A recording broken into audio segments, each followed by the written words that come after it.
আমার আযাব আসা হালাল হয়ে যায় কখন? যখন মানুষের হাতে পাওয়ার আছে অথচ তারা অন্যায়কে রোধ করে না, তখন আমি দেশটাকে বরবাদ করার জন্য তৈরি হয়ে যাই। মুনকারের বিরুদ্ধে কথা বলা লোক এদেশের মাটিতে নেই। ভালো করে শুনেন, আম্মা আয়েশা বাড়িতে বসে আছেন, হঠাৎ করে ফুফুর বাড়ি বেড়াতে এসলেন ভাতিজি আব্দুর রহমান বিন আবু বকর সিদ্দিকের মেয়ে হাফসা রাদিয়াল্লাহু তাআলা আনহা, যুবতী মেয়ে ছিলেন। ওয়ালাইহা খিমারুন রাকিকুন, হাফসার মাথার উপরে একটা পাতলা পেনপেনে ওড়না ছিল। এই ওড়নাটা দিয়ে হাফসার চুলগুলো দেখা যাচ্ছে, গলাগুলো দেখা যাচ্ছে। মা আয়েশার বাড়িতে দেখা করতে এলেন, কাজের জন্য এলেন। কে? তো হাফসা।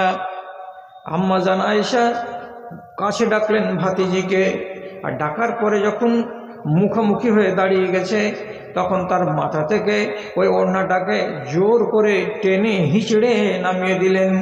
দেওয়ার পরে ও সাক্কাই নেই, তার চোখের সামনে দুটোকে ফেড়ে চিড়ে দুখানা করে দিলেন।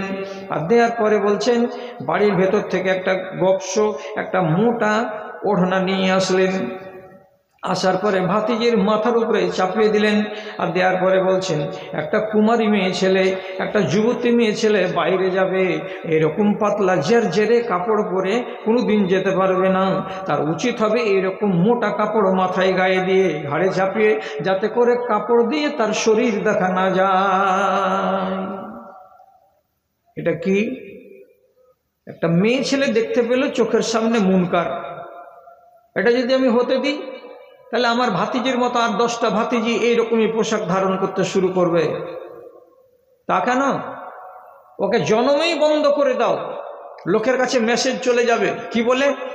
পাতলা চাদর বা পাতলা ওড়নি মাথায় দিয়ে মেয়েরা বাইরে আসতে পারবে না, যে ওড়নি দিয়ে তার শরীর দেখা যাবে। মুনকারকে রোধ করার ব্যাপারে অগ্রণী ভূমিকায় বিসমিল্লাহ করে দিয়েছিলেন নারীদের মধ্যে কে? তো আমাদের জননী মা আয়েশা।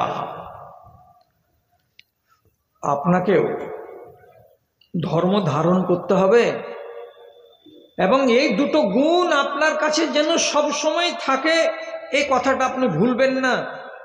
যে আল্লাহ তাআলা আমাকে যে ইজ্জতটা দিয়েছেন যেই মূলে, সেটা যেন আমি কোনো সময় ভুলে না যাই। চোখের সামনে মুনকার দেখতে পাবেন, প্রতিবাদ করুন। ক্ষমতা থাকে হাত দিয়ে ধরুন, ক্ষমতা না থাকে মুখ দিয়ে বলুন, মুখ দিয়ে বলার ক্ষমতা না থাকে অন্তর থেকে ঘৃণা করুন। এই লোকটাকে আমি ভালোবাসি না, তোমার মতো লোকের আমার দরকার নেই যে তোমার সাথে আমি চলবো এবং আমি তোমার সাথে উঠবো বসবো। আপনি কোনো দোকানে চা খান, সেই দোকানদারের কাছে দেখতে পাচ্ছেন কিছু অশ্লীল জিনিস, গায়র ইসলামী জিনিস সে পালন করে যাচ্ছে। আপনি ওকে একবার বলুন, নুরুল ইসলাম, তোমার দোকানে চা খেতে আসছি, তোমার দোকানে এই মন্দ কাজটা হচ্ছে। কি চাচা? যতক্ষণ দোকানে বসছি ততক্ষণ তোমার দোকানে এলসিডি চলছে, আজে বাজে জিনিস। তোমার দোকানে বসছি তো ডানে আর বামে চারিদিকে লোকেরা শুধু গিল্লা আর গুজব করছে, চা খেয়ে উঠে চলে যায় না, এখানে বসে বসে বসে বসে আড্ডা জমাচ্ছে আর আজে বাজে কথাগুলো বলছে, গাল বলছে, মন্দ কথা বলছে। এগুলো তুমি আস্তে আস্তে করে বন্ধ করো। চায়ের দোকান, চা খাবে, মানুষ উঠে চলে যাবে। আপনি যদি দেখেন যে না, রোধ করা যায় না, আপনি দোকানকে বর্জন করুন। কেন বর্জন করবেন? মুখ দিয়ে কথা বললাম, কাজ হলো না, অন্তর দিয়ে ঘৃণা করতে হবে। আর যদি অন্তর দিয়ে ঘৃণা না করি, রব্বুল আলামিনের নবীর কথা অনুযায়ী আমি মুনকারের বিরুদ্ধে কোনো প্রতিবাদে ভূমিকা নিইনি, সুতরাং আমি খায়রে উম্মত নই। আর আমি যদি খায়রে উম্মত না হই, তাহলে পরে রব্বুল আলামিনের কাছে আমার সেই মর্যাদা, সেই শান, সেটা আর থাকবে না। কত বড় মর্যাদা আপনার জানেন?